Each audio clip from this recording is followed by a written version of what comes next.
अनुभव में तो भाई ऐसा प्रतीत नहीं होता। हमें भूख लगी है तो भूख मिटाने के लिए हम तो अन्न खाते हैं, प्यास लगी तो जल पीते हैं प्यास मिटाने के लिए, अपने आत्मा के लिए तो हम नहीं चाहते, ऐसा प्रतीत होता है। क्योंकि आत्मा तो भूख प्यास से रहित है।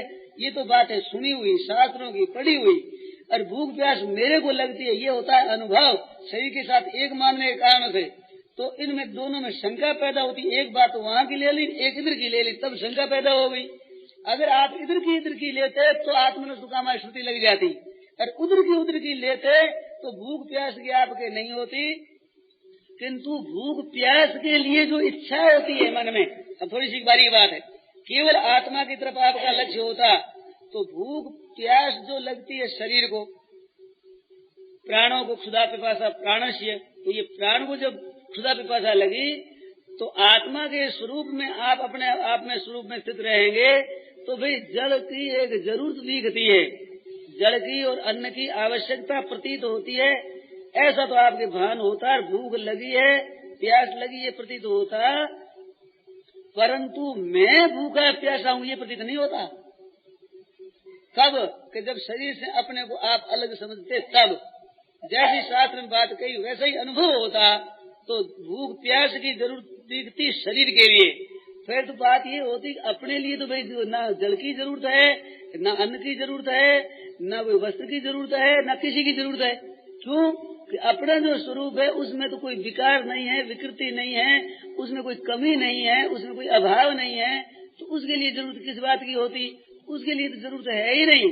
जरूरत है जरूरत के लिए ही जरूरत है। जिस चीज की जरूरत है और जिसको जरूरत है वे दोनों एक ही धातु की चीज है। एक धातु की चीज में एक ही जरूरत हो जाती है। अबे मिट्टी कम होती है सड़क में तो वहाँ मिट्टी डाल दो, सड़क सीधी हो जाएगी। सजाती की होती है, इस वास्ते विजाति की होती नहीं। तो अपने लिए होता है, इसका अर्थ क्या हुआ कि अपने लिए इनकी प्यारापना होता है तो शरीर को लेकर तो शरीर के लिए होता है। और आत्मा का जब ज्ञान होता है तो अपने लिए कोई प्यारा होता ही नहीं, अपने लिए तो आप ही प्यारा होता है।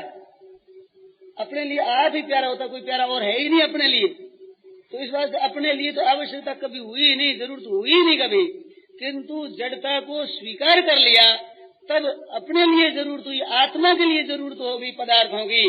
क्यों हो गई कि जितने अंश में इसने जड़ को पकड़ लिया उतने अंश में जरूरत तो असली है आत्मज्ञान की, उसमें जितनी जड़ता बदली उसके निवारण करने की, और वो तत्व न समझ करके जड़ता के लिए जो जरूरत थी उसको अपनी जरूरत समझने लग गया। ये भूल हुई। जितनी जितनी जड़ता को इसने स्वीकार कर लिया उतना उतना इसने पूर्ण होते हुए भी अभाव पैदा कर लिया, और वो अभाव पूर्ति के लिए पूर्ण होने के लिए हुई पीछे इच्छा, और जड़ता को इसने छोड़ा नहीं। इस वजह से जड़ता की पूर्ति की इच्छा मेरे हो गई। ये है उलझन। हाँ, चेतन घन होता हुआ भी ये स्वीकार कर लेता है तो इसमें अभाव सा प्रतीत होने लग जाता है। अभाव न होते हुए भी घन है, वो घनता का तो अनुभव नहीं हो रहा है। जितनी आप बात करोगे शास्त्रीय कोई भी शब्द आप बोलोगे तो घनता का अगर अनुभव होगा तो अभाव नहीं रहेगा, और अभाव का अनुभव होता है तो घनता शब्द में रही, अनुभव में नहीं आई है। हाँ, तो प्रश्न तो उठ रहा है अनुभव में न आने से जो अनुभव हो रहा है हमारे व्यवहार में उसको लेते हैं और हम पकड़ लेते हैं शास्त्रीय सिद्धांत को। तो दो बात मिलने का नाम शंका है। कुछ नहीं जानते शास्त्र की बात तो शंका होती नहीं। हम हमारे लिए करते हैं, सभी यूज करते सीधा ही। हम तो पानी पीने के लिए करते हैं, हम तो रोटी खाने के लिए करते हैं, कपड़े के लिए करते हैं, हमारे बाल बच्चों के पालन पोषण के लिए हम चेष्टा करते हैं, हमारे लिए करते हैं। हम सभी अपने लिए ही करते हैं। स्त्री से प्रेम करे, पुत्र से करे, मित्र से करे, धन से करे, अपने लिए तो करते हैं, उसके लिए थोड़ी करते हैं। उसी लिए नहीं करते। मर जाता तो रोते तो अपने लिए रोते हैं, गहरे उतरते हैं तो उसी लिए थोड़ा ही रोते। उसकी क्या दशा हुई थोड़ा ही रोते हैं। कहीं भी कह दे तो मोह पूर्व की कहते हैं, है तो अपने स्वार्थ के लिए। तो इस बात ऐसा तो अनुभव होता है, इस बात श्रुति कहती थी ऐसा ही अनुभव है।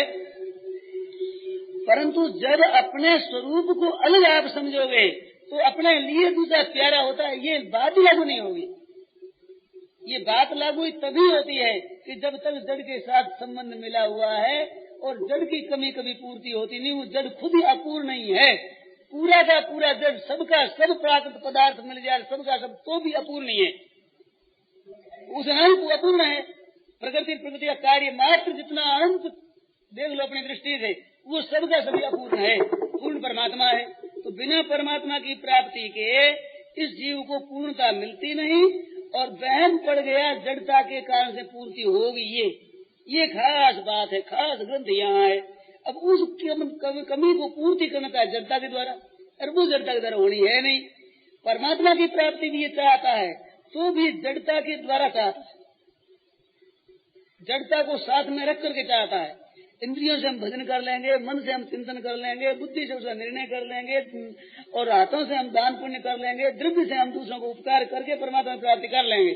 ये भाव भी इसकी जचा है। तो जो कुछ चाहता है जड़ते के द्वारा ही पूर्ति चाहता है, जड़ता के द्वारा पूर्ति होती नहीं वास्तव में। इसका अर्थ उल्टा कोई न समझे भी दान पुण्य को मैं खराब समझता हूँ, खंडन कर रहा हूँ, ये नहीं कर रहा हूँ मैं। परंतु जड़ता के द्वारा पूर्ति नहीं हो सकती चिन्मयता की, तो जड़ता के त्याग से चिन्मयता की प्राप्ति होती है।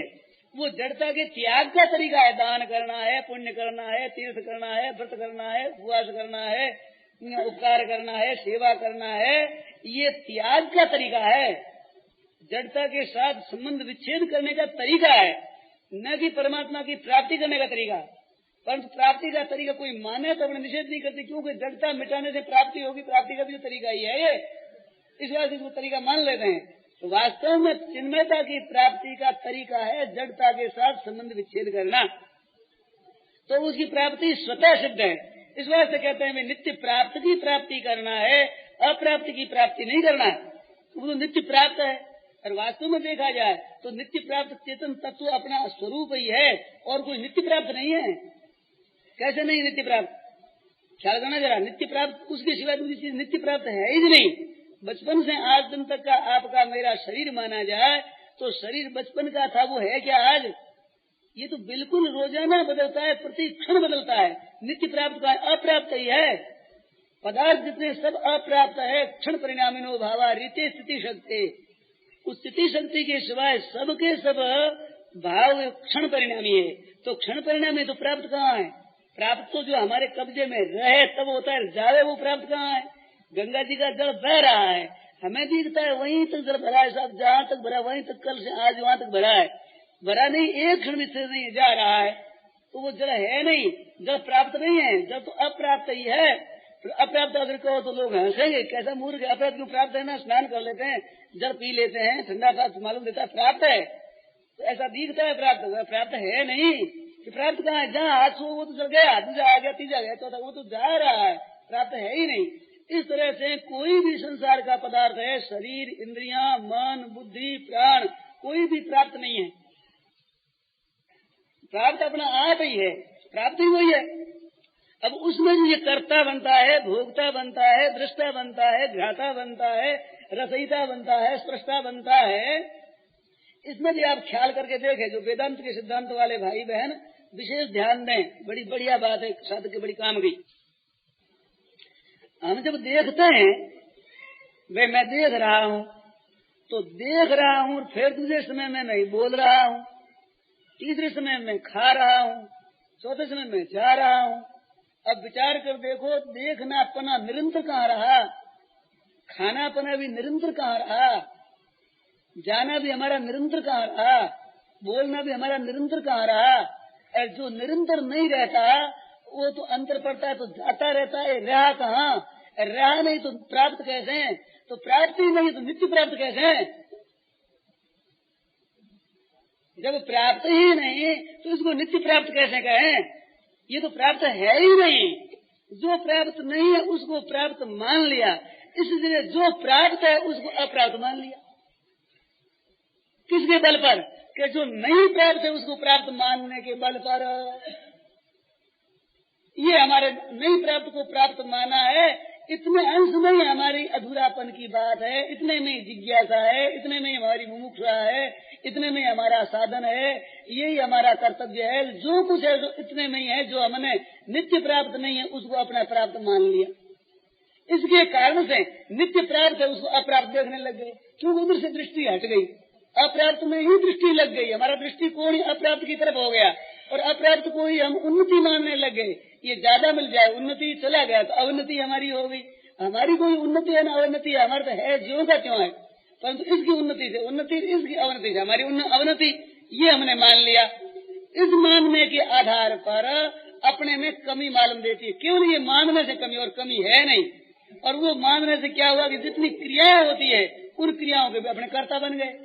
जैसे हमारे जरूरत हुई पदार्थ की, जो ही हम करने लगे